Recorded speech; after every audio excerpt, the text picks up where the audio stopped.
You, Director Gabbard.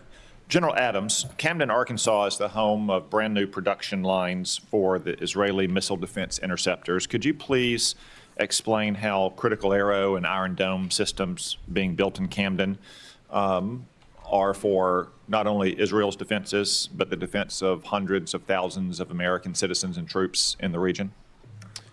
Chairman Cotton, thank you for that question. And we are back on the Senate floor with a high-stake intelligence update that every American needs to see. You know, we're watching Senator Tom Cotton grill the top brass, including CIA Director Ratcliffe and Director Gabbard, on the real-time progress of Operation Epic Fury. You know, but it's the exchange you just saw about Iran's ICBM program that should have everyone on high alert. Cotton isn't just asking about the Middle East. He's asking if Iran could have a functioning missile capable of hitting the Continental or the continent of United States as little as 6 months. Ratcliffe answers, it's exactly why the current degradation of Iran missile production is happening right now. This is a rare look into the classified world of stolen secrets and the arsenal freedom. Let's watch this. I have to say that the Arrow system and the Iron Dome system are critical defensive systems that prevent adversary power projection from impacting the targets in the friendly areas in Israel. The Arrow system itself is the high altitude, primarily against MRBMs, and it's proven to be very, very effective against those systems. The Iron Dome is more of a closer-in system, protecting against rockets and things of that nature. But the combination of those two with U.S. systems creates a shield to prevent those attacks from the Iranians impacting key areas in areas where they're protecting. Thank you, General Adams. I was recently in Camden with Secretary Hegseth as part of his Arsenal of Freedom tour, and they are great Arkansans who do great work to keep our nation safe. General Hartman, we've often spoken about our pressing need for more cybersecurity manpower and part-time formations, such as the Arkansas Air National Guard's 223rd Cyberspace Operations Squadron are a great way to grow the force. What recommendations do you have to grow these cyber protection teams and develop more capacity for local and national missions? Chairman Cotton, thanks for the question. I did hear a little bit about the great team in Arkansas there, and I know 855 CPT operates from that formation. And so for us, certainly looking at a number of different initiatives. One, ensure that we can share all of the relevant top secret classified information and other sort of indications and warning that the organizations need. But I will tell you, I'm an advocate for an ability to establish some sort of joint reserve cyber organization, and so that at Cybercom we can ensure that those organizations have all of the advanced training that they need to ensure that those organizations have access to all of the intelligence that they need, and to ensure that we control some level of funding at both Cybercom and NSA that can be used to mobilize those personnel to handle the most difficult problems that we're faced with. And we have been working with Congress on some of that language and the department, and we appreciate it, sir. Thank you, General Hartman. As I said in my opening, we only have this one public hearing a year, even though the committee hears from each of you several times throughout the year in classified settings. So we don't often have a chance to tell the American people what great work their intelligence professionals are doing for them. So You know, guys, this is very good for us here in America. We should listen to this kind of hearing because it's very rare. Usually they have a hearing very confidential. Director Ratcliffe, could you take the opportunity to maybe join in the excellent briefings that Secretary Hegseth and General Kane have provided on a regular basis over the last couple months on the military aspects of both the Maduro raid and Operation Epic Fury to explain the CIA's contributions to those operations? Thank you, Senator.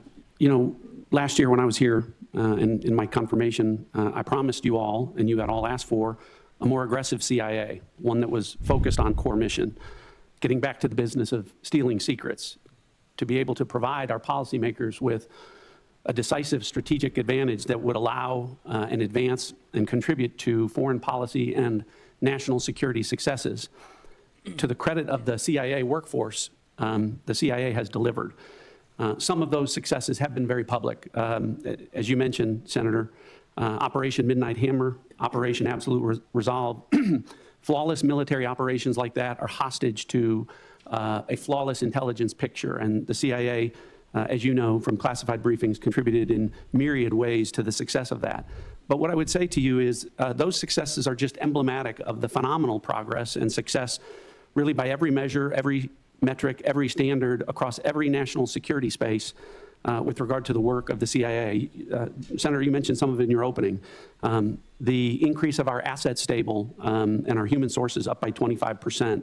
Our FI collection across the board, our foreign intelligence collection up by 25% overall, and in important categories like China, for instance, up 100%. In areas like tech and AI, up 45%. On the counter. You know, guys, this war costs us $1 billion per day, taxpayers. So we really need to know what's happening, because it's our money. It's our money. They're wasting our money. Narcotics front, our operations up by 70%. And with regard to counterterrorism, those are classified numbers that I'll share with you in the classified portion of this hearing, but they're off the charts good.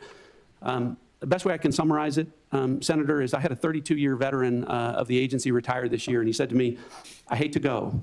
I don't know if this is the best year that the CIA's ever had, but it's the best year I can ever remember.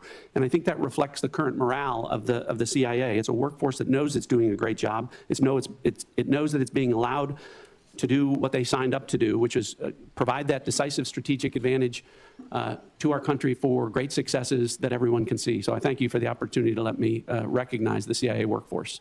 Thank you. Director Ratcliffe, I want to address one specific threat from Iran, the threat of an intercontinental missile, which is really just the combination of two technologies. One, Not just Iran, even the North Korea they're threatening us. for us to get something into space and a reentry vehicle to get it back to Earth. Iran has always had a space launch program, which is flimsy cover for the first part of that intercontinental missile program. I haven't seen any Iranian astronauts in space lately. And second, they have medium-range ballistic missiles, which already have a reentry vehicle. So if you crudely married those two technologies together, I've heard some analysts say that Iran could have had a functioning intercontinental missile to threaten the United States in as few as 6 months. Would you agree with that assessment? Well, you're right to be concerned about Iran's development of longer-range ballistic missiles, Senator. If Iran were allowed to develop at the IRBM ranges, which is 3,000 kilometers, it would threaten most of Europe. And yes, as you mentioned, we know that Iran is gaining experience in these larger, more powerful booster technologies through its so-called space launch vehicle program. If left unimpeded, yes, Senator, they would have the ability to range missiles to the continental U.S. It's one of the reasons why degrading Iran's missile production capabilities that is taking place right now in Operation Epic Fury is so important to our national security. Thank you, Vice Chairman. Scary. You know, here's the bottom line.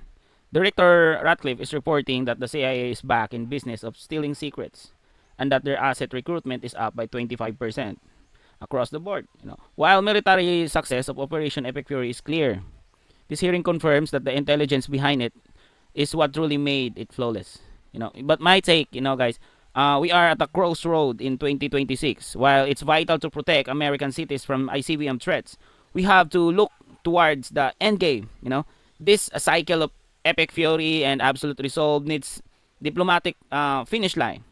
A win-win solution would be a global security framework where Iran's missile threat is neutralized, not just through kinetic strikes, but through an agreement that prevents the needs for 7,000 targets in the first place. You know, we need safety for our troops in Camden, Arkansas, you know, and safety for the world. You know, what do you think with this hearing? Because, you know, with this current war right now, it's affecting the global economy. The prices are up, the fuels are up, you know. So what do you think? Is the CIA's more aggressive stance making us safer, or are we just fueling more conflict? You know, let me know in the comment section. No, just a healthy discussion, guys. And don't forget to subscribe, and please like this video. I'm out. Peace.